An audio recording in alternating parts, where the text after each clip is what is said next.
বন্ধুরা, WB top tuition ক্লাসের পক্ষ থেকে তোমাদেরকে স্বাগত।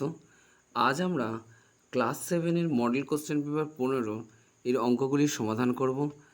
প্রথমে একের দাগে যে কোশ্চেনটি দেওয়া হয়েছে, দেখো একটি লিপ ইয়ারের 1/6 অংশ কত দিন। আমাকে একটি লিপ ইয়ারের 1/6 অংশ কত দিন, আমাকে দিনে অ্যান্সার চেয়েছে। তো এই অঙ্কটিকে আমরা খাতার মধ্যে সমাধান করে দিচ্ছি, তোমরা একটু মনোযোগ সহকারে দেখবে। তো দেখো, অঙ্কটিকে আমরা খাতার মধ্যে তুলে নিয়েছি। একটি লিপ ইয়ারের 1/6 অংশ, অতএব আমরা বলতে পারি কি, লিপ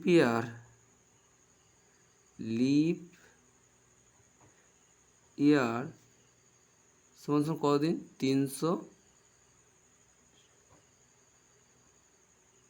366 দিন। সাধারণত কত হয়? সাধারণত 365 দিনে 1 বছর হয়। আর লিপ ইয়ার হলে তার সঙ্গে 1 প্লাস হয়ে হয় 366 দিন। তো 366 এর 1/6 অংশ, তো বলতে পারি কত? সমান 366 ইন্টু 1/6 দিন। এবার দেখো, এটিকে যদি আমরা একটু উপর নিচে কেটে নিই, কী পাবো? 6 6 36, 6 1 6, অর্থাৎ 61 পেলাম। অতএব বলতে পারি 61কে যদি 1 দিয়ে গুণ করি কত হবে? 61 দিন। অতএব এটি আমাদের অ্যান্সার। অতএব বলতে পারি, অ্যান্সার হিসেবে লিখতে পারি কি, একটি লিপ ইয়ারের 1/6 অংশ সমান সমান 61 দিন। এটি আমাদের অ্যান্সার। একটি লিপ ইয়ারের 1/6 অংশ সমান 61 দিন, এটি আমাদের অ্যান্সার। তো পরে যে কোশ্চেনটি দিয়েছে, দেখো বলা হয়েছে এক্স, ওয়াই ও জেড ক্রমিক সমানুপাতি হলে, অর্থাৎ এই তিনটি সংখ্যা যদি ক্রমিক সমানুপাতি হয়, তাহলে কোন অ্যান্সারটি হবে সেটি আমাদেরকে জানতে চাওয়া হয়েছে। তো দেখো, এই অঙ্কটিকে আমরা খাতার মধ্যে সমাধান করে দিচ্ছি। 2-এর অঙ্কটি রয়েছে এক্স ওয়াই জেডের ক্রমিক সমানুপাতি নির্ণয়। তো দেখো, অঙ্কটিকে আমরা খাতার মধ্যে তুলে নিয়েছি। এক্স ওয়াই জেডের ক্রমিক সমানুপাতি আকারে সাজালে কি হলো? প্রথমে এক্স আছে, এক্স উপরে বসলো, আর ওয়াই পরে আছে, ওয়াই নিচে, সমান সমান এখানে ওয়াই ইজ টু জেড। এবার এটিকে যদি আমরা কোণাকুণি গুণ করি, কী পাবো?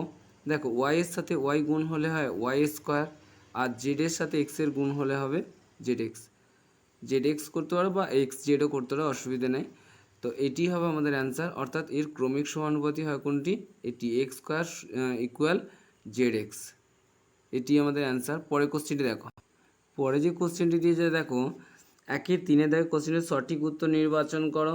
27x8কে সূচকের আকারে প্রকাশ করলে হয়, অর্থাৎ এদেরকে যদি আমরা সূচকের আকারে প্রকাশ করি তাহলে আমরা কি পাবো সেটি আমাদেরকে জানতে চাওয়া হয়েছে। তো দেখো, এই অঙ্কটিকে আমরা খাতার মধ্যে সমাধান করে দিচ্ছি। অঙ্কটিকে আমরা খাতার মধ্যে তুলে নিয়েছি। তো দেখো, আমরা 27x8 অঙ্কটিকে যদি সমাধান করি, কি করব? 27কে প্রথমে আমরা উৎপাদকে ভাঙলে কত পাবো?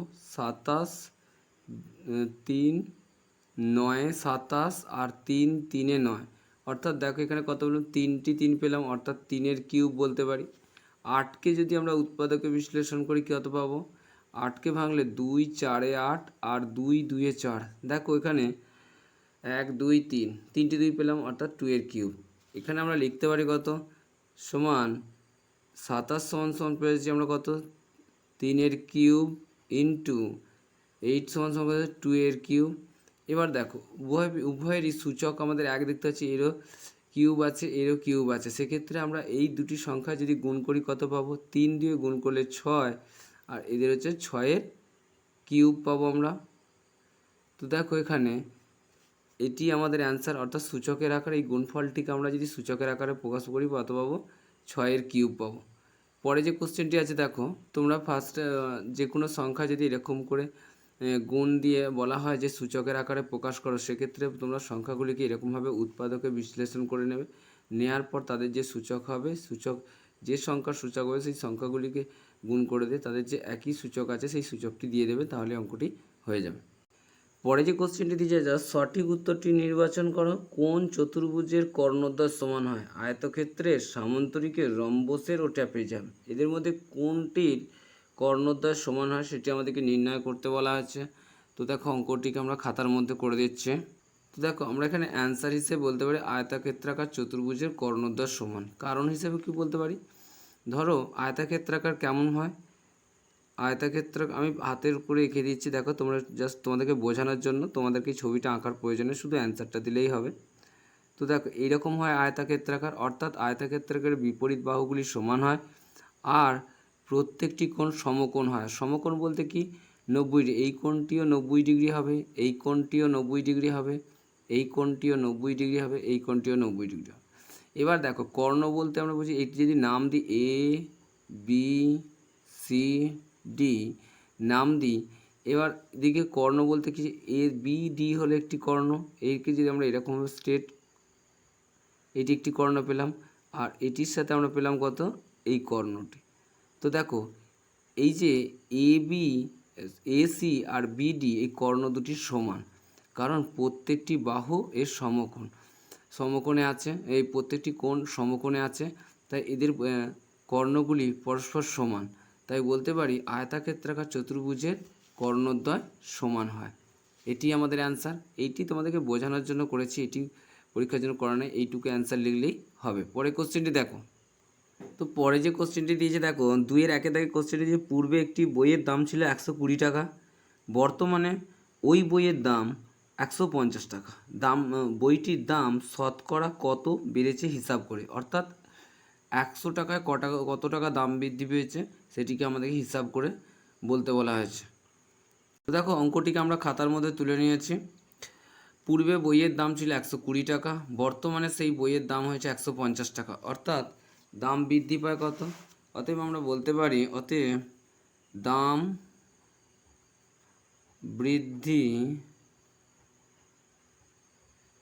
বৃদ্ধি পায় কত, 150 মাইনাস 120 টাকা। অতএব সমান দিয়ে কি বলতে পারি, 150 থেকে যদি আমরা 120কে মাইনাস করি কত পাবো, 0, 2, 3 দিতে 5, একের লেখা 0, বাম দিকে 0 বসে না, তাই 30 টাকা। অতএব আমরা বলতে পারি কত, 30 টাকা দাম বৃদ্ধি পায়। কত টাকায় 30 টাকা দাম বেড়েছে, 120 টাকায় 30 টাকা দাম বৃদ্ধি পেয়েছে। লিখতে পারি কি আমরা, যে 120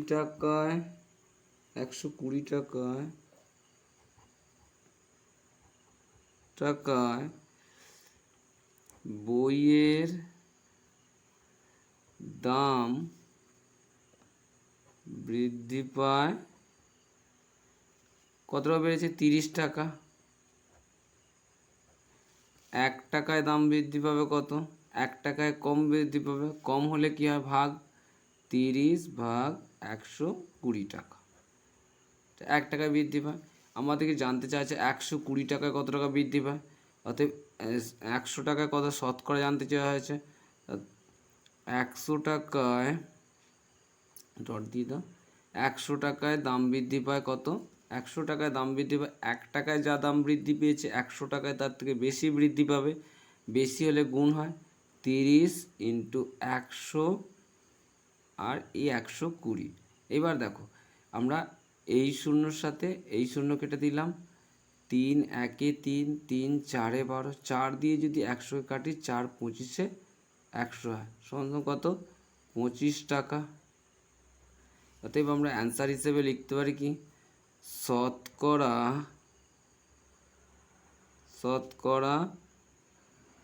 দাম বৃদ্ধি পায় 25 টাকা। এটি আমাদের অ্যান্সার। পরের কোশ্চেনটি দেখো, 2-এর দাগের কোশ্চেনটি বলেছে দেখো, বলা আছে প্রদত্ত অনুপাতটিকে পূর্ণ সংখ্যার অনুপাতে প্রকাশ করো এবং তার ব্যস্তানুপাত লেখো, অর্থাৎ প্রথমে পূর্ণ সংখ্যার অনুপাতে প্রকাশ করতে হবে এবং যে অনুপাতটি পাবো তার ব্যস্তানুপাত নির্ণয় করতে বলা হয়েছে। তো দেখো অঙ্কটিকে আমরা খাতার মধ্যে তুলে নিয়েছি। অতএব 7-এর 15 = 3-এর 20 এটিকে যদি আর একটু সাজিয়ে নিয়ে আমরা কি পাবো, দেখো এটি প্রথমে আছে তাই উপরে দিলাম 7-15, আর এটি পরে আছে 3-20কে আমরা পরে দিলাম।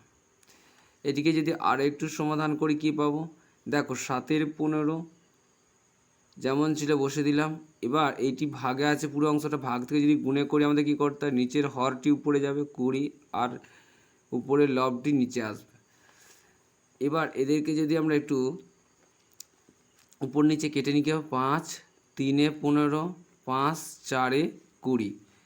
এবার দেখো আর উপর নিচে কাটাকাটি যাবে, কাটতে পারবো না, তাই 4-7 কত হয় 28, আর 3-3 কত হবে 9। এটি উপরে ছিল, এটিকে যদি আমরা আগে দিই 28:9 হলো। এবার এটি আমরা অনুপাত পূর্ণ সংখ্যার অনুপাত পেলাম, অতএব বলতে পারি পূর্ণ সংখ্যার অনুপাত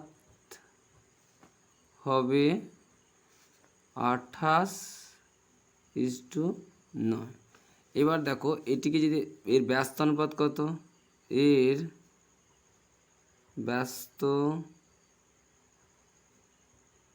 অনুপাত কি হয় 9:28। এটি আমাদের অ্যান্সার। পরের কোশ্চেনটি দেখো, এর পরে যে কোশ্চেনটি দিয়েছে দেখো, একটি কাজ 50 জন লোক 20 দিনে করতে পারে। ওই কাজ অর্থাৎ কাজটা নির্দিষ্ট আছে, 25 দিনে করতে হলে কতজন লোক প্রয়োজন, অনুপাত নিয়মে হিসাব করো। অর্থাৎ অনুপাতের নিয়মে হিসাব করতে বলা হয়েছে। তাহলে আমাদের প্রশ্ন করা হয়েছে কি, কতজন লোক প্রয়োজন, এটি আমাদেরকে প্রশ্ন করা হয়েছে, অর্থাৎ জন সংখ্যা আমাদেরকে জানতে চাওয়া হয়েছে। তো দেখো আমরা অঙ্কটিকে খাতার মধ্যে তুলে নিয়েছি। ধরি x জন লোক লাগবে। সমস্যাটি হলো কি, সমস্যাটি হলো দিন সংখ্যা এবং জন সংখ্যা। 20 দিনে কাজটি করতে হলে 50 জন লোক লাগে। কাজটি যদি 25 দিনে করা হয় তাহলে কতজন লোক লাগবে। দেখো এখানে জন সংখ্যা দিয়ে, এখানে কাজ যেহেতু এখানে নির্দিষ্ট আছে, কাজের পরিমাণটা নির্দিষ্ট আছে, সেক্ষেত্রে জন সংখ্যা যদি কমে তাহলে দিন সংখ্যা যদি কমে তাহলে জন সংখ্যা বাড়বে, আর দিন সংখ্যা যদি বাড়ে তাহলে জন সংখ্যা কমবে। এক্ষেত্রে দিন সংখ্যার সাথে জন সংখ্যার ক্ষেত্রে এখানে দিন সংখ্যার সাথে, অতএব বলতে পারি কি, দিন সংখ্যার সাথে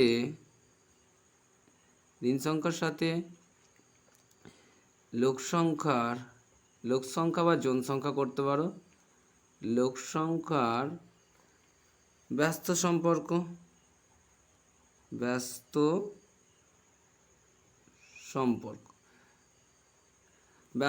যখন ব্যস্ত সম্পর্ক হবে সেটিকে আমরা যদি অনুপাতের আকারে সাজাই, ফার্স্ট টাইম এই নিচের অংশটি দেবে, অর্থাৎ 25:20, আর 50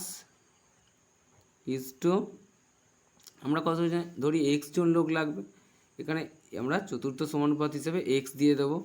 এবার দেখো এটিকে যদি আরেকটু সমাধান করি আমরা কি পাবো, আমরা কি জানি,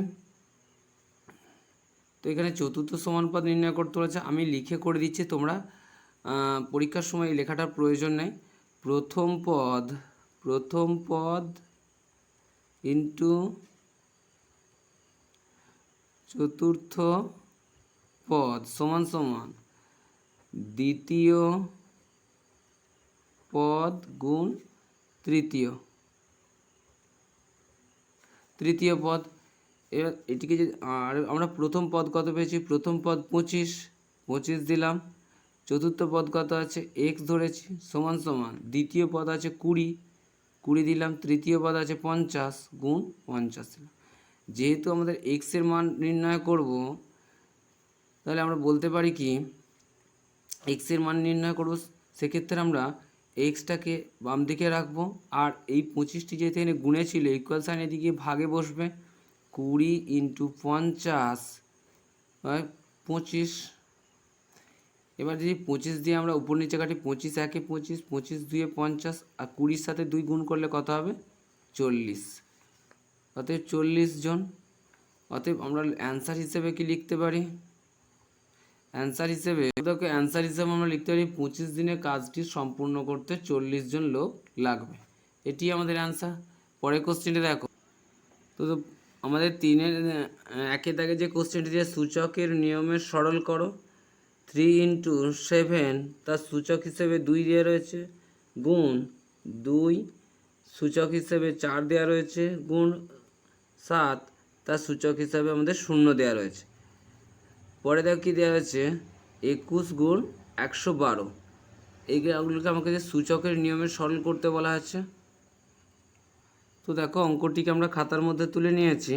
আমরা ফার্স্ট টাইম এই অঙ্কটিকে সমাধান করার জন্য এই সমস্ত অঙ্কগুলোকে সূচকের আকারে প্রকাশ করে নেব। 3 × 7 সূচক হিসেবে 2 আছে, গুণ 2 4 7 সূচক হিসেবে 0 আছে। দেখো এই নিচের সংখ্যাগুলো কোনো সূচকের আকারে নেই। এদিকে সূচকের আকারে প্রকাশ করার জন্য আমাদেরকে ফার্স্ট টাইম এগুলোকে ভেঙে নিতে হবে। যদি 21কে আমরা ভাঙি, দেখো 3 দিয়ে 7, এক্ষেত্রে দুটি আলাদা আলাদা পৃথক সংখ্যা পাচ্ছি। এগুলোকে আমরা 3 × 7 করে লিখতে পারি।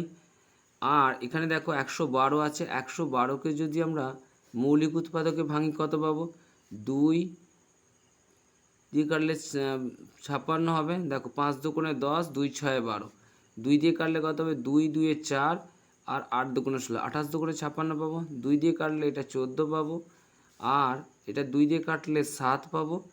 তো দেখো এখানে আমরা কত পাচ্ছি, 7 গুণ আর হচ্ছে 4টে 2 পাচ্ছে, 1 2 3 4, 4টে 2 পাচ্ছে, অর্থাৎ বলতে পারি 24 × 7 এটি বলতে পারি। তো দেখো এটিকে যদি আমরা পরের লাইন এখানে সূচকের আকারে প্রকাশ করি, তাহলে কি পাবো, 24 × 7।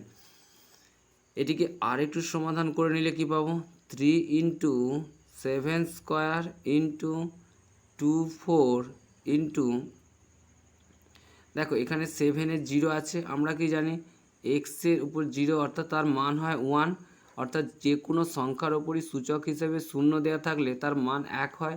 তাই আমরা এই সূচকে 0 কারণে এটাকে আমরা 1 দিলাম। এবার দেখো নিচে কি আছে, 3 আছে, আর কোনো অন্য কোনো সংখ্যা নেই 3। তো এখানে দেখো এখানে গুণ দিলাম। এখানে 7 কটা আছে, দেখো 2টি আছে, 2টির 7-এর গুণফল মানে কি 7। এখানে দেখো এর সূচক হিসেবে কিছু নেই, মানে 1 আছে, আর এর সূচক 1 আছে। গুণ হলে কি হয়, সূচকগুলি যোগ হয়, আমরা যোগ করে দিলাম। ইন্টু এখানে দেখো 24 আছে। এটিকে আরেকটু সমাধান করে নিলে আমরা কি পাবো, দেখো 3 × 7² বা 7-এর সূচক হিসেবে 2 গুণ 2 সূচক হিসেবে 4 আছে, গুণ 1। এবার দেখো নিচে কত আছে, 3 গুণ এখানে 1 আর 1 যোগ করলে কত হয়, 7-এর সূচক হিসেবে আমরা 2 পাবো, গুণ এখানে 2 যে 4 যেমন ছিল সূচকে সেটা আমরা দিয়ে দিলাম। এটিকে আরেকটু সমাধান করলে কি পাবো, দেখো এখানে 3 দিলাম, এখানে উপরে আর কোনো 3 সংখ্যা নেই, নিচে একটি আছে। আমরা কি জানি, গুণের সময় সূচকগুলি যোগ হয় আর ভাগের সময় কি হয়, বিয়োগ হয়, অর্থাৎ মাইনাস হয়। এখানে সূচক হিসেবে কিছু ছিল না, মানে 1 ছিল, আর এখানে যেহেতু ভাগে আছে এটি হচ্ছে -1 হলো। 3 দিলাম। তারপরে দেখো 7 রয়েছে, তো এর সূচক হিসেবে 2 আছে, 2 দিলাম, আর নিচে ভাগে কত আছে, সূচক হিসেবে 2 আছে, এটা -2 দিলাম, গুণ পরে দেখো এখানে 24 আছে, আমরা এখানে 24 দিলাম সূচক হিসেবে, নিচে দেখো ভাগে 4 আছে, এখানে -4 দিলাম, গুণ 1 যেমন ছিল বসিয়ে দিলাম। এটিকে যদি আরেকটু সমাধান করে দেখো, এখানে +1 -1 কেটে গিয়ে 3 সূচক হিসেবে আমরা 0 পাবো, গুণ +2 -2 কেটে গিয়ে 7-এর সূচক হিসেবে আমরা 0 পাবো, আর 4 +4 -4 কেটে গিয়ে এখানে সূচক হিসেবে 2-এর সূচক হিসেবে 0 পাবো, × 1। এটিকে আরেকটু সমাধান করলে কি পাবো, দেখো একে আরেকটু সমাধান করলে পাবো 3 সূচক 0 মানে কত 1, কারণ আমরা আগেই বলেছি কোনো সংখ্যার উপর সূচক যদি 0 হয় তাহলে সেক্ষেত্রে তার মান হয় 1। তো এখানে আমরা 1 দেবো, × 7-এর সূচক হিসেবে এখানে 1 দেবো, আর এখানে দেখো 2-এর সূচক হিসেবে 0 আছে, আমরা এখানে 1 দেবো আর এখানে 1 দেবো। তো এই 4টি একের গুণফলগুলো আমরা কত পাবো, সমান সমান বলতে পারি 1 1 1 1 1 1 1, অর্থাৎ অ্যান্সার কত পাবো, অ্যান্সার হিসেবে আমরা 1 পাবো। এই 4টি 1কে গুণ করলে আমরা একই পাবো। এক্ষেত্রে অ্যান্সার হচ্ছে আমাদের এই সংখ্যাটি, 1 হলো আমাদের উত্তর। পরের কোশ্চেনটি দেখো, 3-এর 2-এর দাগের কোশ্চেনটি দেখো, সরল করতে বলা আছে a x minus a plus 3a 2x minus a plus 5a minus 3x plus a, এটিকে আমাদেরকে সরল করতে বলা হয়েছে। তো দেখো অঙ্কটিকে আমরা খাতার মধ্যে তুলে নিয়েছি।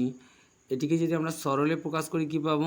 তো দেখো এটিকে আমরা একটু সমাধান করে নিলে এই এ দিয়ে যদি এক্স মাইনাস একে গুণ করি, এ দিয়ে এক্সকে গুণ করলে প্লাসে প্লাসে প্লাস এ এক্স পাবো, প্লাসে মাইনাসে মাইনাস এ এর সাথে এর গুণ করলে হয় এ স্কোয়ার।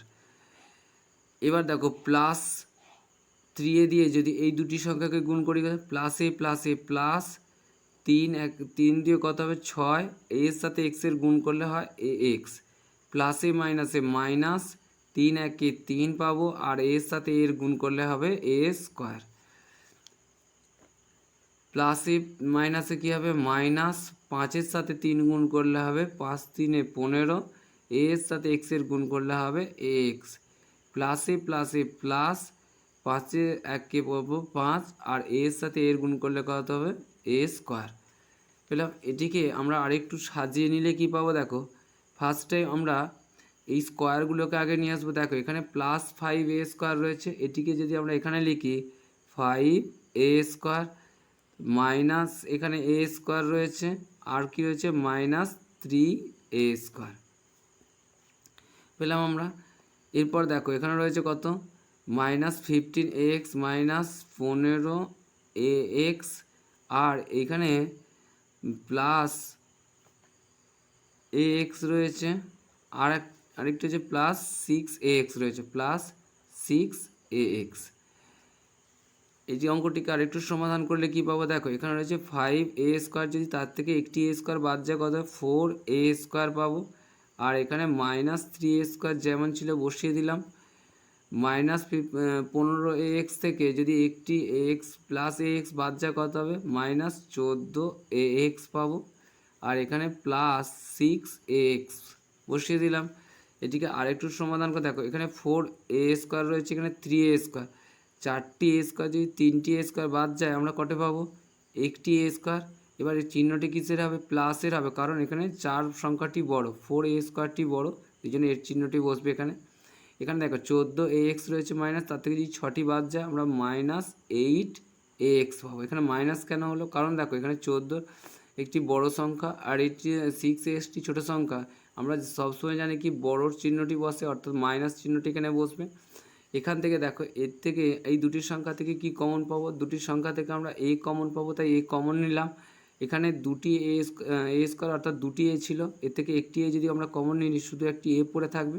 আর এখানে দেখো 8ax ছিল, এর থেকে a কে আমরা এখানে কমন নিচ্ছি, আর কি পড়তে হবে মাইনাস 8x। তো এটি আমাদের অ্যান্সার। পরের কোশ্চেনটি দেখো, দেখো আমরা 3-এর এই শেষ অঙ্কটি করে নেব।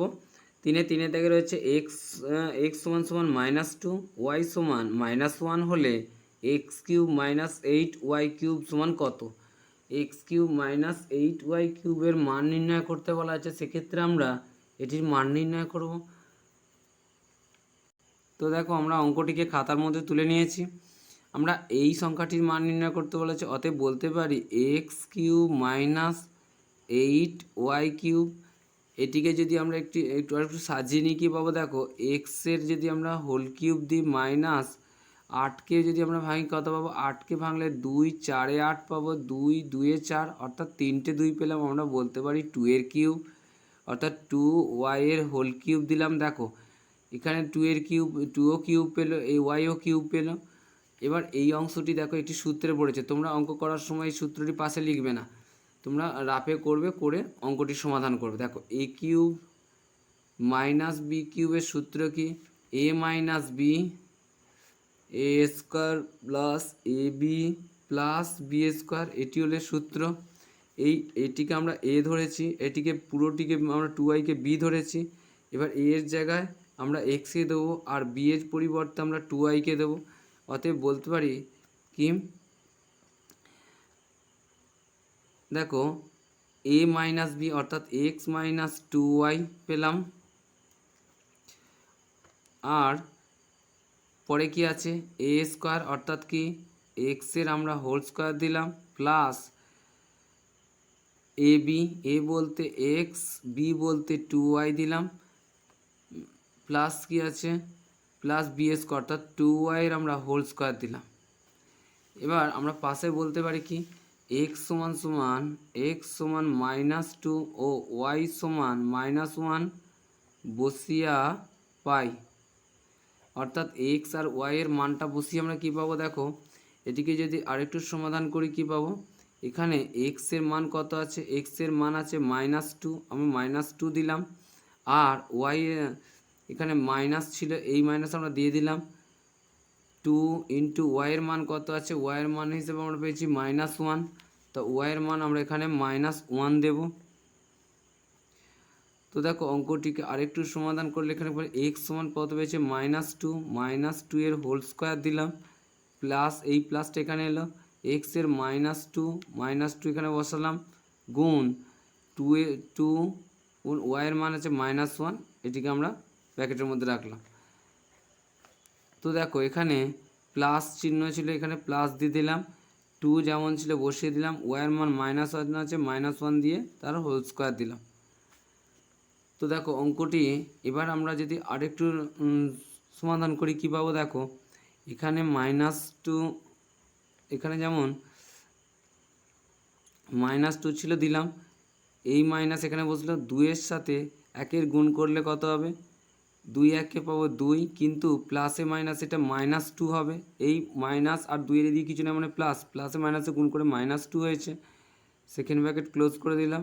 এখানে দেখো যদি আমরা মাইনাসকে দুবার গুণ করি কত হবে, এখানে দেখো মাইনাস ইন্টু মাইনাস সমানভাবে মাইনাস আছে প্লাস হয়, এখানে দেখো স্কোয়ার মানে কি, স্কোয়ার মানে -2কে দুবার গুণ অর্থাৎ +4 পাবো আমরা এখান থেকে, প্লাস দিলাম এখানে, এখানে কি হচ্ছে -2 যেমন ছিল সেরকম দিলাম, আর গুণ আছে দেখো 2-এর সাথে প্লাসে মাইনাসে -2 আমরা এখানে পেলাম, প্লাস এখানে দেখো প্লাসে মাইনাসে -2 এর হোল স্কোয়ার।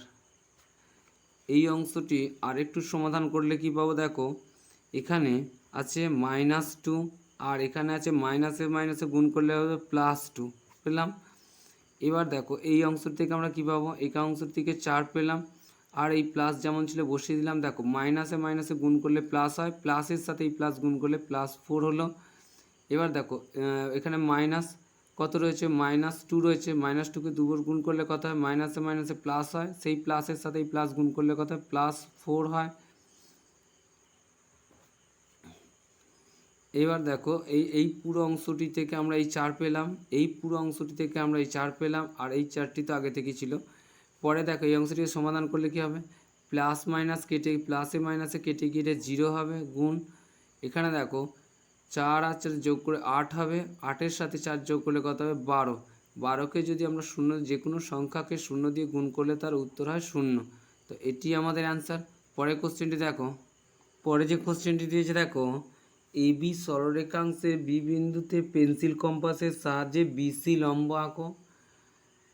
পেন্সিল কম্পাসের সাহায্যে এবিসি কোণকে সমদ্বিখণ্ডিত করো। তো দেখো এই অঙ্কটিকে আমরা খাতার মধ্যে সমাধান করে দিচ্ছি। দেখো অঙ্কটিকে আমরা খাতার মধ্যে তুলে নিয়েছি, এবি সরলরেখাংশের বি বিন্দুতে পেন্সিল কম্পাসের সাহায্যে বিসি লম্ব আঁকো। প্রথমে আমরা বিসি লম্বটা অঙ্কন করে নেব। তো দেখো যে কোনো মাপের আমরা একটি সরলরেখা কেটে নেব ফার্স্ট টাইম, যে কোনো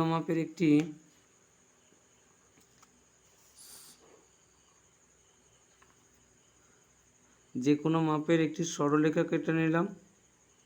তো তার নাম, এই সরলরেখাংশটির নাম দিলাম কি, এটি এ আর এটি হলো বি। এর সরলরেখাংশ করে বি বিন্দুতে পেন্সিল কম্পাসে, এই বিন্দুটার ওপর পেন্সিল কম্পাসের সাহায্যে লম্ব অঙ্কন করতে বলা হয়। এই বিন্দুটিতে, এই বি বিন্দুতে পেন্সিল কম্পাসের সাহায্যে লম্ব অঙ্কন করতে বলা হয়েছে। তো দেখো আমরা ফার্স্ট টাইম বি বিন্দুর ওপর পেন্সিল কম্পাসের সাহায্যে একটি লম্ব অঙ্কন করে নেব। এই বি বিন্দুকে কেন্দ্র করে একটি চাপ কাটবে, চাপ কেটে নিলে এই চাপটি, এইটিকে না ভেঙেই তোমাদেরকে এইখান থেকে যেখানে ছেদবিন্দুটিকে কেন্দ্র করে সরলরেখাংশের উপর যে ছেদবিন্দু সেটি কেন্দ্র করে একটি চাপ কাটবে, এবং পরে যে চাপটি কাটলে সেটির ওপর বিন্দুটিকে কেন্দ্র করে আরও একটি চাপ কাটবো, এখান থেকে নিয়ে আরও একটি চাপ কাটবে। তা 60 60 120 হল। এইখান থেকে এবার এই দ্বিতীয় যে চাপটি অর্থাৎ 120 ডিগ্রি যে চাপটি হয়েছে, এই চাপটিকে অর্থাৎ এইখান থেকে পুরো অংশটি তো 60 ডিগ্রি, এটিকে তোমরা সমদ্বিখণ্ডিত করবে, অর্থাৎ এটিকে এখান থেকে বসিয়ে একটি চাপ কাটবে, আর এই অংশটি থেকে দ্বিতীয় যে চাপটি কেটেছিলে এখান থেকে বসিয়ে আরও একটি চাপ কাটবে। এই চাপটি একটু বড় করে নাও। এবার এই অংশটিকে কেন্দ্র করে ছেদবিন্দুটি পেলাম, সেখান থেকে আমরা কি করব, সেখান থেকে আমরা এই ছেদবিন্দুটিকে আমরা পরস্পর জুড়ে দিলাম। দেখো আমাদের একটি লম্ব পেয়ে গেলাম, এই লম্বটিকে নাম দেওয়া আছে কি বিসি লম্ব, বিসি লম্ব হলো।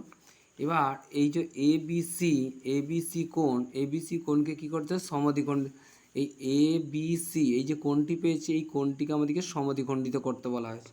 তো দেখো এখান থেকে আমরা কি করব, এটি এই যে বিসি লম্বের উপর আর এবি যে সরলরেখাংশের উপর যে দুটি বিন্দু পেয়েছি এদিকে আমরা সমদ্বিখণ্ডিত করে নেব। তো এখান থেকে বসিয়ে একটি চাপ কেটে নেব, আর এই অংশ থেকে বসিয়ে আর একটি চাপ, ওপর একটি চাপকে আমরা কেটে নেব। তো দেখো এখান থেকে আমরা এখানে ছেদবিন্দু পেলাম। এই অংশটিকে যদি আমরা পরস্পর জুড়ে দিই কী পাবো, দেখো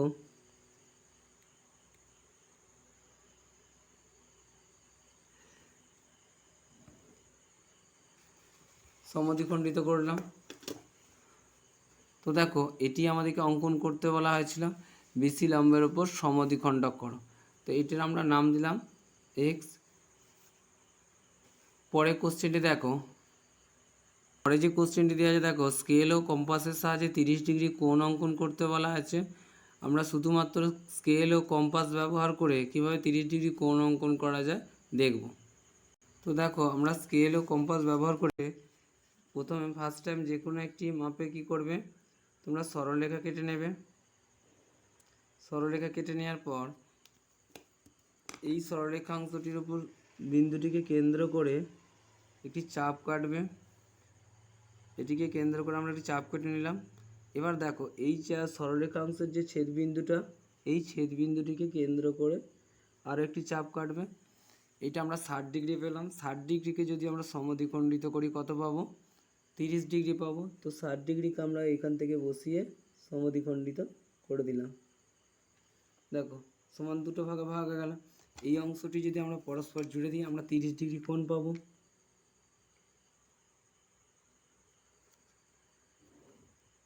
তো দেখো এখানে আমরা 30 ডিগ্রি কোণ পেলাম। এটা 30 ডিগ্রি নাম দেব এ ও বি। অতএব বলতে পারি কোণ এ ও বি সমান সমান 30 ডিগ্রি। এটি আমাদের অ্যান্সার।